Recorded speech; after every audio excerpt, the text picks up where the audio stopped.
On va effectuer la valorisation de Concentrix. Alors comme on l'a vu dans la précédente vidéo de Concentrix, on n'a pas beaucoup de données, on n'a que 2 ou 3 années de chiffres et de data.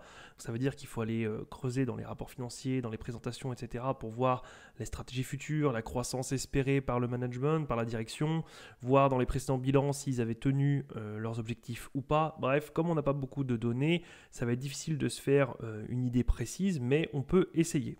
Donc ici j'ai mis tous les chiffres qui vont bien qu'on trouve dans TradingView. Et on arrive du coup, alors avec un PER de 12 ou de 22, 12 c'est le PER actuel, et avec un PER de 22 c'est le PER du secteur, sauf que il est rangé dans un mauvais secteur puisqu'il est aussi mis dans les techs, donc j'ai regardé dans le secteur approprié, on est plus aux alentours d'un PER de 18. Si on met un PER de 18, on peut estimer une valorisation aux alentours de 100. Attention, de toute manière, ça change absolument, puisque si je mets un PER ne serait-ce que de 17, on voit bien qu'on passe de 100 à 92, et si je passe de 17 à 16, on voit bien qu'on était donc surestimé, et là, finalement, on est pile poil bien. Donc, attention, le PER, ça veut tout et rien dire, c'est comme d'habitude, c'est pas parce qu'un PER est bas que c'est pas cher, et un PER est haut que c'est cher. C'est aussi en fonction de la croissance future. Je remets le PER de 12, puisque c'est ce que j'ai dernièrement, et donc on arrive à une valorisation de 50$. On pourrait se dire que du coup, comme le prix de l'action est là, c'est beaucoup trop cher. Oui, mais on ne valorise pas toutes les actions juste avec une feuille comme ça. Ici, c'est juste pour montrer un petit peu les différentes méthodes de valorisation. Il arrive que quand il y a beaucoup, par exemple, de trésorerie, j'utilise ici la trésor sur la capitalisation, puisque j'ai déjà trouvé des entreprises où plus de la moitié de la capitalisation est protégée par de la dette. Imaginez que vous avez une société qui vaut 1 milliard en bourse et il y a environ 600 millions de cash dans les caisses. C'est quand même quelque chose de pas mal. Ça veut dire qu'on n'a pas encore pris en compte les brevets, les bâtiments, la future croissance, etc. On a déjà 60% de la capitalisation qui est sécurisée par de la trésorerie. C'est quand même pas mal. Donc ici, attention, ce sont juste des estimations grossières, mais c'est juste pour vous montrer un peu la réflexion.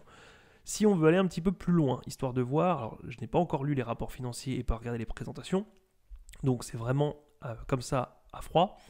C'est juste pour voir avec les bénéfices estimés. J'ai mis ici les bénéfices et on voit qu'en 2024, on a 12,97. Si on prend 12,97 en bénéfices prévisionnels, on arrive aujourd'hui à un rapport de 16% de rendement. Et oui, puisque si vous avez un prix de l'action à 80$ et que vous avez un bénéfice attendu de 12$ par action, vous avez un rendement de 16%. Attention, voir la différence entre le bénéfice net et les free cash flow, on n'est pas encore sur la même chose, puisqu'en bénéfice net, on attendait quelque chose comme donc 12,97. Et si on prend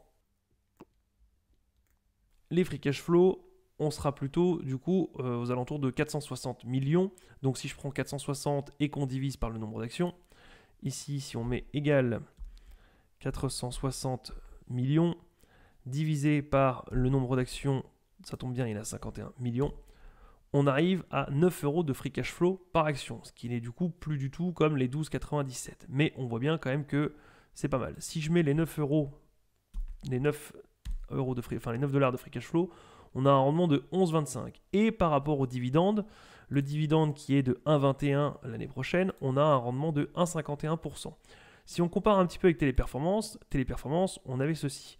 On avait les 13% de rendement. Alors, il faut prendre du coup, au lieu du bénéfice net par action, il faut prendre le free cash flow.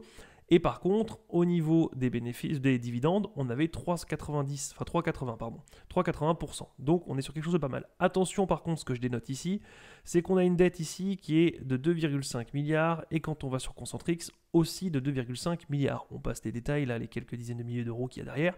Mais on a du coup une dette équivalente sur une capitalisation qui, sur un chiffre d'affaires qui est différent et une marge qui est différente. On a un chiffre d'affaires ici de 6,3 et une marge de 6 et quelques. Ici, on a un chiffre d'affaires de 8,1 et une marge de presque 8%. Donc on a une marge nette qui sera bien supérieure et donc on est plus à même de rembourser cette dette-là.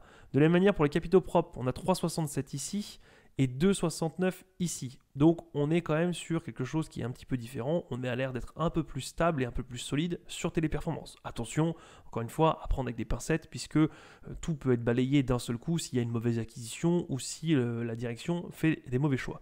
Il n'empêche qu'on a ici une dette qui est équivalente à Concentrix sur Téléperformance, alors que le chiffre d'affaires et fois la marge, donc les bénéfices nets qui rentrent, sont un peu plus élevés. Ce qu'il faut voir, du coup, pour voir si c'est comparable, c'est la mensualité qu'il y a à payer. Si on va voir ici, en compte de résultat, et qu'on va voir ici, on voit, alors, hop, ici, tac, revenu à exploitation, ici, on arrive à 70 millions et sur Téléperformance, on a 113 millions. Donc, on est à peu près proportionné puisque la dette ici, alors la dette totale est équivalente, mais le remboursement de mensualité ici est, on va dire, à 60% de ce que a Téléperformance. Et il se trouve que le chiffre d'affaires et la marge, donc les bénéfices nets, sont également du même ordre de grandeur. Donc on va dire que les deux peuvent rembourser leur dette avec la même facilité. Sauf que comme la dette est la même et que Téléperformance va plus vite, il rembourse à coût de 113 millions, forcément la dette sera remboursée plus rapidement.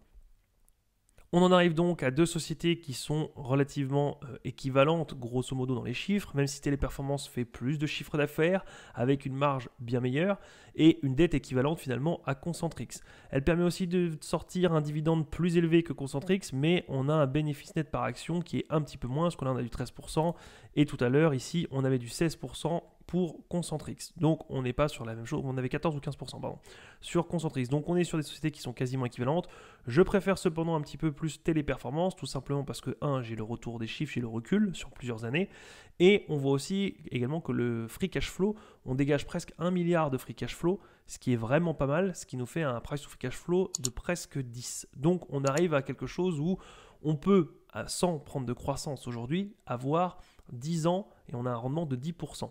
10% sans prendre en compte la croissance qui est quand même vraiment pas mal. Si on regarde ici, on met les bénéfices futurs. Si on a une croissance ici, donc on est en 2023, 2024, 2025, on voit bien que d'ici 2026, on sera à 19, alors que l'année prochaine, on est à 15. Donc on a quand même une belle croissance devant nous. Donc 10% avec une croissance estimée assez sympa. J'ai une légère préférence pour Téléperformance. Attention, encore une fois, je donne mon avis ici sans avoir lu les rapports financiers et les présentations et la stratégie de Concentrix. Donc tout peut absolument changer si jamais il y a une stratégie que j'adore. Mais comme ça, en ayant juste regardé les chiffres, je préfère un petit peu Téléperformance. Voilà, c'était une petite analyse parce que j'ai eu une demande d'un des abonnés pour regarder un petit peu Concentrix. Alors, je n'ai pas dû beaucoup l'aider parce que c'est juste un tour comme ça, j'ai juste brossé le portrait puisque je n'ai pas beaucoup de recul et de data. J'irai lire les rapports financiers, j'irai voir un peu les présentations et j'essaierai de faire une synthèse un peu plus complète à l'avenir. J'ai pas mal de sociétés dans ma watchlist, donc ça ne sera pas forcément pour tout de suite, surtout que j'ai déjà Téléperformance dans ce domaine-là qui en plus est française et qui peut rentrer dans le PEA, donc c'est pas quelque chose que je privilégie, surtout que j'ai déjà un petit peu ma préférence et que comme c'est le leader Téléperformance et qu'il y a un retour de 10%, je n'ai pas vraiment le temps et ça ne fait pas partie de mes priorités d'aller chercher pour Concentrix qui a l'air un peu moins bien. J'essaierai néanmoins de le faire. Si jamais il se rappelle que j'ai oublié complètement de faire l'analyse, qu'il n'hésite pas à me relancer dans les commentaires, il n'y a aucun problème. Et moi, je vous dis à la prochaine. Salut!